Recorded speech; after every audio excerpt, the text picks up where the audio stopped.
त्या नाही दुसऱ्या नाही तिसऱ्या नाही चौथ्या दिवशी तर तुम्ही याल, पण आज 17 दिवस झाले आपण या ठिकाणी 17 दिवस झाले सर तुम्ही इथं आला नाही.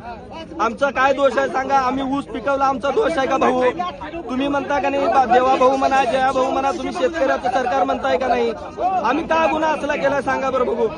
हा आमची मुख्यमंत्री भाऊ आमची